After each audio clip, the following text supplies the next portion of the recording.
Hello and welcome to the Cheese Factory today.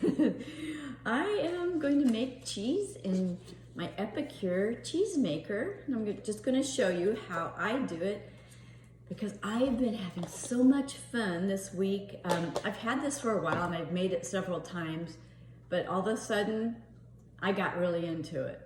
And it's been I made like 3 batches already this week. And I'm gonna make another batch and I'm gonna just show you guys how I do it. Because once you get doing it, it's really easy.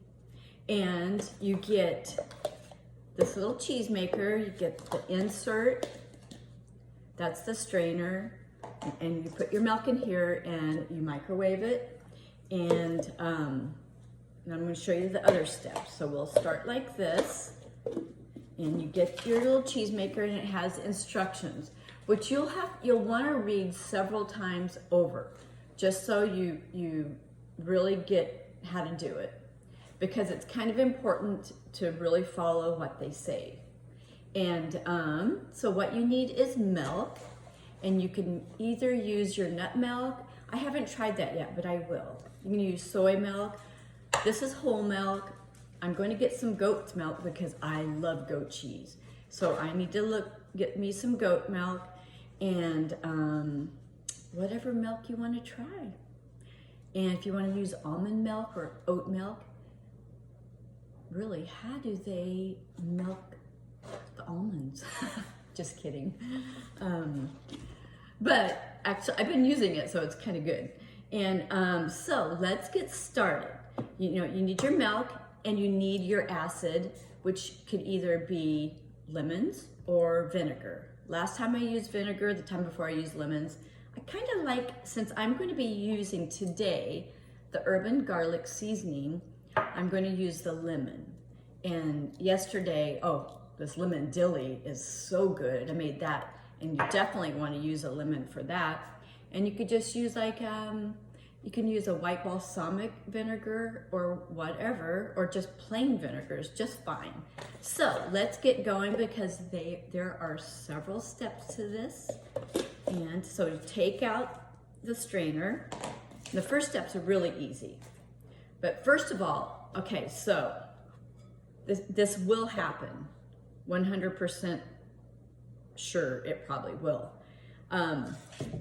You're gonna microwave your milk because you want it really hot. So I'm gonna do 15 minutes in my microwave, and you kind of have to gauge yours, but mine is 15 minutes, maybe 15 and a half minutes. And what's gonna happen, it will bubble over some. And so if you want a mess, I sometimes will put a plate in here too. But I'm gonna just try it with the bowl this time. We'll see what happens. It's always an experiment. So it's 4 cups, which there is a little lip here, which tells you kind of it's 4 cups. So I put my whole milk in here, just like so. And this part's really easy.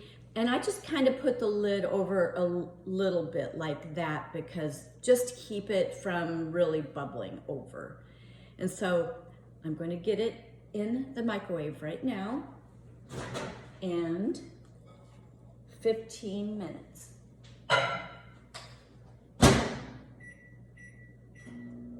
Oops.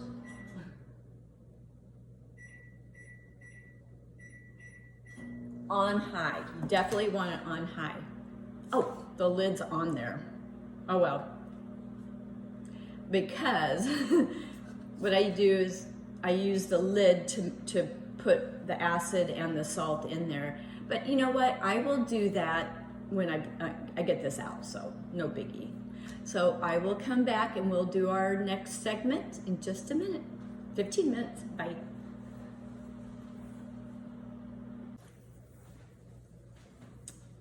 Okay, I'm back to the cheese factory, and yes, it overflowed.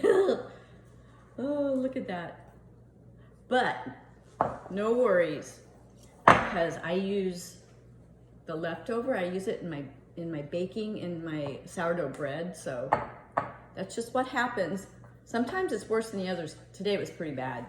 So what I do now is, Okay, so this is hot, hot, hot. So I want 2 tablespoons of acid, which is my lemon. And usually it just kind of, you can tell there's this lid right here. And if it fills up kind of to the top, I'll put a little bit more. It's about 2 tablespoons. So there we go. And you want half a teaspoon of salt. So I'm using kosher salt. So I put it right there, just like that. Oh, and the important thing, oh my goodness, you want to tap the sides and it loosens whatever there is. And then what I just do is this, just like that, and give it a good stir. And then you're gonna it's a science experiment. It just separates in there. I'm not gonna disturb it, but I wish you could see.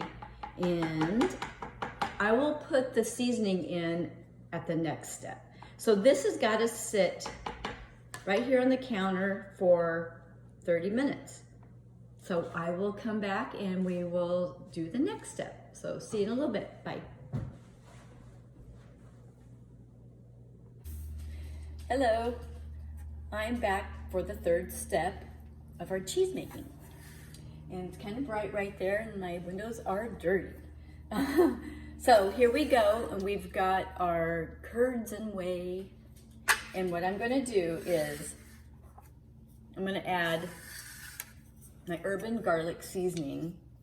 And it says like a tablespoon, which my tablespoon's kind of dirty, so thank goodness I've got my 4-in-1 spice spoon. So I'll just use my teaspoon, which is 3 teaspoons is a tablespoon, so we'll just do this. And give it a good stir. And our urban garlic, yum, you can do all kinds of stuff with that.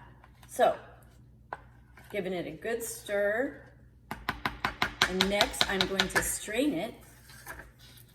And luckily, I have my roll-up rack. This thing is great because I'm just gonna put it over the sink and it'll strain right into the sink, just like so. Actually, I could save, I'm not going to.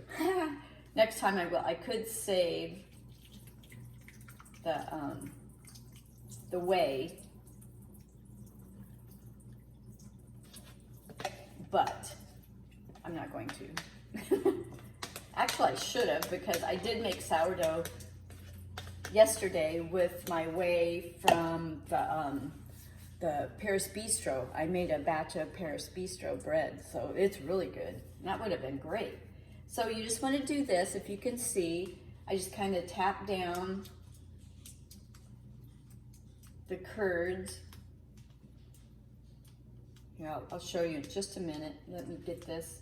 And kind of get the liquids out of here as much as you can, but it's okay. Let's see.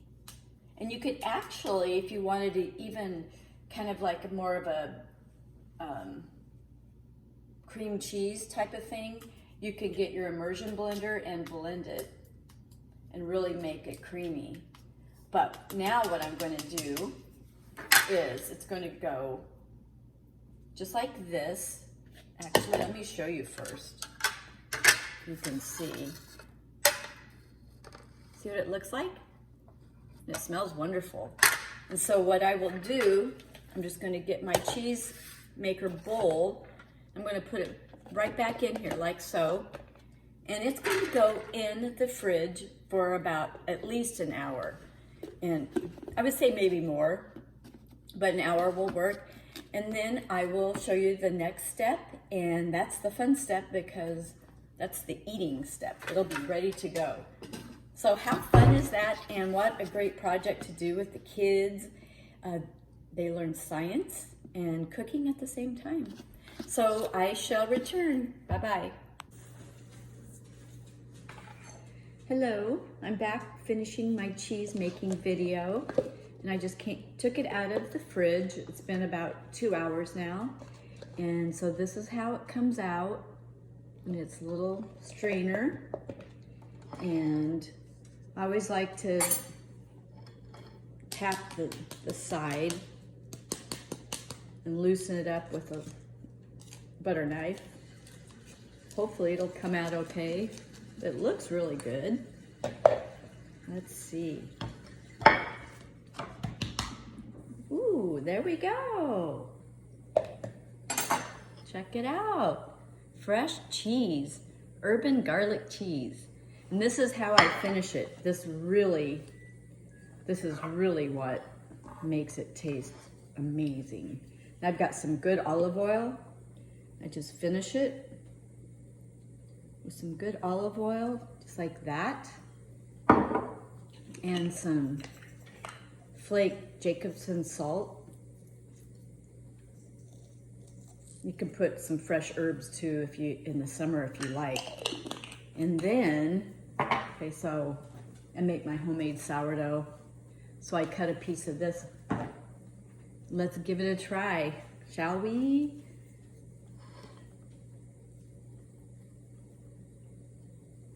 Yum.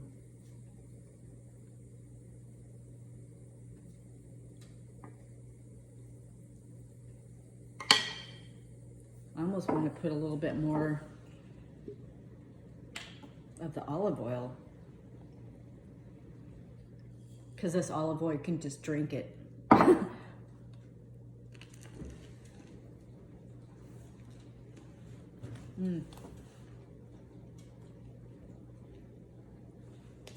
Homemade cheese, oh my God. This herb and garlic, I've made 3 batches now. This is it. This is the one.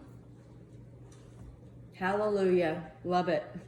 Thanks for joining me, bye.